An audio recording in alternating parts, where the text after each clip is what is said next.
प्रकाश institute में आप सभी का हार्दिक स्वागत है। आज हम लोग एक नए विषय वस्तु को लेकर उपस्थित हैं और वो है स्वदेशी आंदोलन। स्वदेशी आंदोलन कब हुआ, कैसे हुआ, इसका क्या महत्व है और इनसे क्या क्या क्वेश्चन पूछे जाते हैं, इन सभी प्रश्नों पर हम चर्चा करेंगे। स्वदेशी आंदोलन एक बहुत ही महत्वपूर्ण विषय वस्तु है। ये प्री में भी पूछा जाता है, यहाँ से सवाल, मेंस में भी यहाँ से सवाल पूछे जाते हैं। जब भी आप पीसीएस का मेंस लिखने जाएं, आईएएस का मेंस लिखने जाएं या फिर जे और एपीओ का मेंस लिखने जाएं तो वहाँ पे स्वदेशी आंदोलन पूछा जाता है। आज पूरे स्वदेशी आंदोलन को हम प्रस्तुत करेंगे। सबसे पहले तो देखें, बंगाल विभाजन 16 अक्टूबर 1905 को हुआ और उसी बंगाल विभाजन के विरोध में स्वदेशी आंदोलन चलाने का निर्णय लिया गया। जुलाई 1905 में स्वदेशी आंदोलन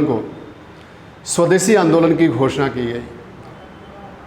जुलाई 1905 में बंगाल विभाजन की घोषणा की गई और उसी के विरोध में 7 अगस्त 1905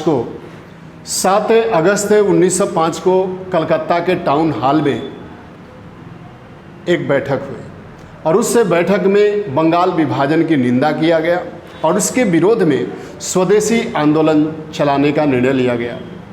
यहाँ पर देखा जाए तो स्वदेशी आंदोलन को रूप रेखा खींचने के लिए यह तय किया गया कि जितनी भी विदेशी वस्तुएं हैं उन सब का बहिष्कार होना चाहिए। जितने भी विदेशी वस्तुएं हैं उन सब का बहिष्कार होना चाहिए और स्वदेशी वस्तुओं का उपयोग होना चाहिए। मुख्य मकसद यही था कि अंग्रेज जो यहाँ से लाभ कमाते हैं, अंग्रेज जो यहाँ से मुनाफा कमाते हैं, विदेशी वस्तुओं का यहाँ पे निर्यात करते हैं, उसमें भारी गिरावट लाई जाए। इसी कारण इसमें 2 अग्रणी नेता आए। एक का नाम था सुरेंद्र नाथ बनर्जी और दूसरे का नाम था आनंद मोहन बोस। इन दोनों ने सभाओं का संबोधन किया, सभाओं को संबोधित करने का कार्य किया और इस सभाओं के संबोधन से देखा जाए तो चंद घंटों में 50,000 रुपया एकत्र हो गया। क्योंकि स्वदेशी वस्तुओं के सप्लाई करने के लिए, स्वदेशी वस्तुओं को लाने के लिए पैसे की आवश्यकता थी। इसीलिए यहाँ पे चंदा एकत्र किया गया और 50,000 रुपया यहाँ पर तुरंत इकट्ठा हो गया, तुरंत एकत्रित हो गया। अब यहाँ पर देखा जाए तो ये स्वदेशी आंदोलन केवल बंगाल में ही नहीं रहा, स्वदेशी आंदोलन चारों तरफ फैल गया। स्वदेशी आंदोलन अलग अलग राज्यों में फैला और अलग अलग राज्यों में इसका नेतृत्व अलग अलग क्रांतिकारी नेताओं के द्वारा किया गया। यहाँ पर एक सवाल पूछ दिया जाता है प्री में कि स्वदेशी आंदोलन का नेतृत्व किस किस राज्य में किसने किया था, किन किन क्षेत्रों में किसने किया था। तो यहाँ पे हम बात कर ले, स्वदेशी आंदोलन का नेतृत्व महाराष्ट्र में बाल गंगाधर तिलक के द्वारा किया गया और जब बाल गंगाधर तिलक को गिरफ्तार कर लिया गया, बाल गंगाधर तिलक को निरुद्ध कर दिया गया, तो फिर उनकी पुत्री केतकर ने, जिसे केतकी कहा जाता है, बाल गंगाधर तिलक की पुत्री केतकर ने या केतकी ने इस आंदोलन का नेतृत्व। पंजाब में देखा जाए तो इस आंदोलन का नेतृत्व करने का श्रेय अजीत सिंह और लाला लाजपत राय को गया। अजीत सिंह कौन थे? अजीत सिंह भगत सिंह के चाचा थे, जिन्होंने भारत माता सोसाइटी भी बनाया था, जिन्होंने भारत माता पत्रिका भी निकाला था। इसी पंजाब में अजीत सिंह के द्वारा इस आंदोलन का नेतृत्व किया गया। लाला लाजपत राय, जिसे पंजाब केसरी के नाम से जाना जाता है, पंजाब केसरी ने भी इस आंदोलन को नेतृत्व करने का काम किया। उत्तर प्रदेश में हम बातें कर लें, उत्तर प्रदेश में इस आंदोलन का नेतृत्व गंगाराम और स्वामी श्रद्धानंद ने किया। स्वामी श्रद्धानंद और गंगाराम के द्वारा इस आंदोलन का नेतृत्व उत्तर प्रदेश में किया गया। उत्तर प्रदेश में स्वामी शब्द कभी न कभी जुड़ा ही रहता है, वो प्राचीन काल हो, मध्यकाल हो या देश का क्रांतिकारी आंदोलन हो या वर्तमान हो। तो यहाँ पे देखें, दिल्ली में इस आंदोलन का नेतृत्व सैयद हैदर खां के द्वारा किया गया। सैयद हैदर खां ने दिल्ली में इसका नेतृत्व किया। दक्षिण भारत में मद्रास में इसका नेतृत्व चिदम्बरम पिल्ले ने किया, आनंद चालू ने किया, टी.एम. नायक के द्वारा किया गया। एक सवाल यहाँ पर और भी है, और उस सवाल है कि अब स्वदेशी आंदोलन को संचालित करने के लिए कौन से तरीके अपनाए जाए। तो स्वदेशी आंदोलन को संचालित करने के लिए यहाँ पे स्वदेशी स्टोर खोले गए। साथ ही साथ स्वदेशी स्टोर खोलने के साथ साथ यहाँ पर स्वयंसेवी जो समूह थे उनकी मदद ली गई। त्योहारों का, धार्मिक मेलों का और उत्सवों का सहारा लिया गया।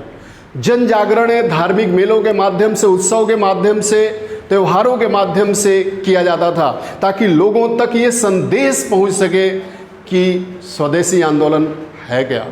स्वदेशी आंदोलन देखा जाए तो एक तरह से यह आत्मनिर्भरता और आत्मशक्ति को प्राप्त करने वाला आंदोलन था। ये स्वदेशी आंदोलन हमेशा इंडिया में आता रहता है, जिसमें एक मुख्य लक्ष्य बन जाता है आत्मनिर्भरता और आत्मशक्ति। ठीक 1905 में भी इस स्वदेशी आंदोलन का एक मुख्य नारा बन गया था, और वो नारा बन गया था कि इससे हम विदेशी वस्तुओं का बहिष्कार करेंगे तो हम आत्मनिर्भरता को प्राप्त करेंगे और एक हम सुपर पावर की ओर आगे बढ़ेंगे। और अंग्रेज जब अर्थव्यवस्था उनकी चौपट हो जाएगी तो इस देश को छोड़कर भाग जाएंगे। आगे देखा जाए तो इस आंदोलन की क्या क्या विशेषताएं रही, इस आंदोलन में कौन कौन से संगठन बने, इस पर हम चर्चा कर लें। इस आंदोलन की सबसे बड़ी विशेषता रही कि इसमें महिलाओं ने सक्रिय रूप से भाग लिया। एक प्री में भी सवाल पूछा जा चुका है कि सबसे पहले महिलाओं ने किस आंदोलन में भाग लिया था, तो उसमें स्वतंत्रता संघर्ष की बात किया था, तो उसमें देखा जाए तो स्वदेशी आंदोलन था। स्वदेशी आंदोलन में महिलाओं ने सक्रिय रूप से भाग लिया। महिलाओं ने विदेशी बर्तनों में खाना बनाने से इनकार कर दिया, और जो सुहाग का प्रतीक माना जाता था चूड़ी, उस चूड़ियों को उतार फेंका, चूड़ियों को उतार फेंकने का काम किया। आगे हम देखें तो धोबियों ने विदेशी कपड़ा धोने से इनकार कर दिया। धोबियों के द्वारा देखा जाए तो विदेशी कपड़ा धोने से इनकार कर दिया गया। उन्होंने कहा कि हम केवल अपने देश के अंदर बने हुए वस्त्रों को ही धोएंगे, बाकी किसी भी वस्त्र को हम नहीं धोएंगे। आगे देखा जाए तो इसकी और सबसे बड़ी विशेषता रही कि यहाँ पे स्वदेशी स्टोर खोले गए। स्वदेशी स्टोर में सबसे पहला एक स्वदेशी स्टोर खोला प्रफुल्ल चंद्र राय ने। प्रफुल्ल चंद्र राय के द्वारा बंगाल केमिकल स्वदेशी स्टोर खोला गया। बंगाल केमिकल स्वदेशी स्टोर के नाम से एक आपूर्ति करने के लिए, खाद्यान्न आपूर्ति से लेके हर तरह के वस्तुओं को आपूर्ति करने के लिए स्टोर लगाया गया। वहीं पर देखा जाए तो इस आंदोलन में छात्रों ने भी बढ़ चढ़कर हिस्सा लिया, और जब छात्रों ने बढ़ चढ़कर हिस्सा लिया तो बंगाल का सचिव था कार्लाइल। कार्लाइल ने विश्वविद्यालयों से और महाविद्यालयों के पास एक सर्कुलर भेजा। सर्कुलर हिंदी में उसी को परिपत्र कहते हैं, ये लेटर होता है। लेटर गया और उस लेटर की सबसे बड़ी विशेषता थी, उसमें कहा गया था कि जो विश्वविद्यालय, जो महाविद्यालय इस आंदोलन के दौरान अपने छात्रों को इसमें जाने से नहीं रोकते हैं तो उनके जो ग्रांट इन एड है उससे रोक दिया जाएगा। जो सरकारी मदद है वो मदद नहीं दी जाएगी, जिसके कारण देखा जाए तो विश्वविद्यालय प्रशासन, महाविद्यालय प्रशासन ने जो क्रांतिकारी छात्र थे, जो इसमें हिस्सा ले रहे थे, उनको निकालने का काम किया।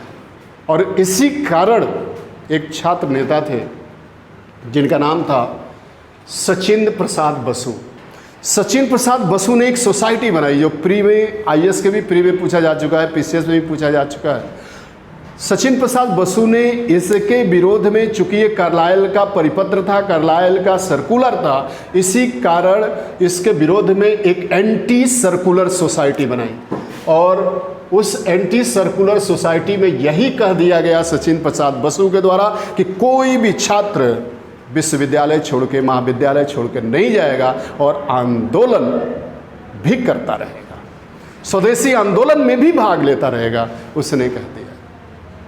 आगे हम देखें तो एक नया संगठन बन गया जिसे एंटी सर्कुलर सोसाइटी कहा जाता है। वहीं पर देखा जाए तो यहाँ पर स्वदेश बांधव समिति का भी गठन किया गया और उस स्वदेश बांधव समिति का गठन करने का काम अश्वनी कुमार दत्त ने किया। इसका मुख्य उद्देश्य था जन जागरण को फैलाना।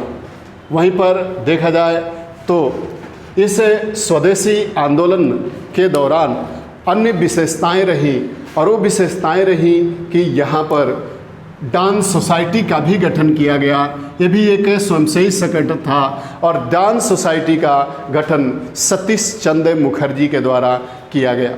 सतीश चंद्र मुखर्जी के द्वारा इसका गठन किया गया। आगे हम देख ले तो इसका अगली विशेषता था कि इसका प्रभाव सांस्कृतिक क्षेत्र पर भी पड़ा और इसी समय देखा जाए तो रविन्द्रनाथ टैगोर, मुकुंद दास, सैयद अबू मोहम्मद इत्यादि विद्वानों के द्वारा गीत लिखे गए, राष्ट्रीय भक्ति से प्रेरित गीत लिखे गए। इसी समय गुरुदेव रविन्द्रनाथ टैगोर ने अमार सोनार बांग्ला नामक गीत लिखा। जो गीत जब बांग्लादेश आज़ाद हुआ, पूर्वी पाकिस्तान बांग्लादेश के नाम से आज़ाद हुआ, तो उस देश का राष्ट्रीय गीत भी बना अमार सोनार बांग्ला। आगे हम बात कर ले तो इसी समय अवनींद्रनाथ टैगोर ने देखा जाए तो जो पाश्चात्य के प्रभाव में भारतीय कला था, पश्चिमी देशों के प्रभाव में भारतीय कला था, उसे स्वदेशी रूप भी दिया। और स्वदेशी रूप देने के साथ साथ उन्होंने अनेक पेंटिंग का विकास किया, अनेक पेंटिंग की रूपरेखा खींची। वहीं पर देखा जाए तो जगदीश चंद्र बोस ने विज्ञान के क्षेत्र में भी एक विस्मरणीय योगदान दिया और उन्होंने क्रेस्कोग्राफ की खोज किया, जिससे क्रेस्कोग्राफ के माध्यम से पौधों के लंबाई में, वासोत्सर्जन में को मापने का कार्य किया गया। तो इस तरह देखा जाए तो विज्ञान के क्षेत्र में भी इस समय काम किया गया। इस समय राष्ट्रीय शिक्षा के क्षेत्र में भी योगदान दिया गया। राष्ट्रीय शिक्षा का मूल उद्देश्य यही था कि इस समय देखा जाए तो 8 नवंबर 1905 ईस्वी को रंगपुर नेशनल कॉलेज की स्थापना की गई। साथ ही साथ राष्ट्रीय नियंत्रण में राष्ट्रीय शिक्षा परिषद की भी स्थापना की गई और ये राष्ट्रीय शिक्षा परिषद की स्थापना 1906 में की गई। राष्ट्रीय शिक्षा परिषद की स्थापना की गई। इसी समय बंगाल नेशनल कॉलेज की स्थापना हुई और बंगाल नेशनल कॉलेज के principal Aurobindo Ghosh. Bengal national college के प्रिंसिपल कौन बनाए गए? अरविंद घोष बनाए गए। आगे हम बातें करें।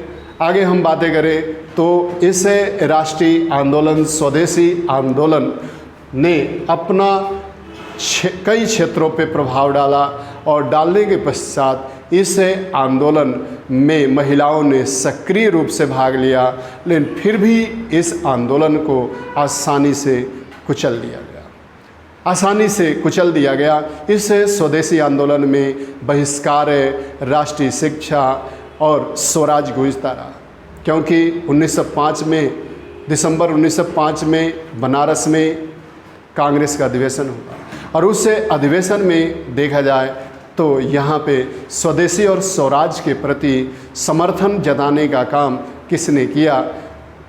कांग्रेस ने किया। उस कांग्रेस अधिवेशन की अध्यक्षता गोपाल कृष्ण गोखले के द्वारा किया गया। इस तरह देखा जाए तो स्वदेशी आंदोलन यद्यपि अपने मकसदों में असफल हो गया, यद्यपि वो आज़ादी को हासिल नहीं कर पाया, लेकिन एक तरह से जनमानस को जागृत करने का काम किया।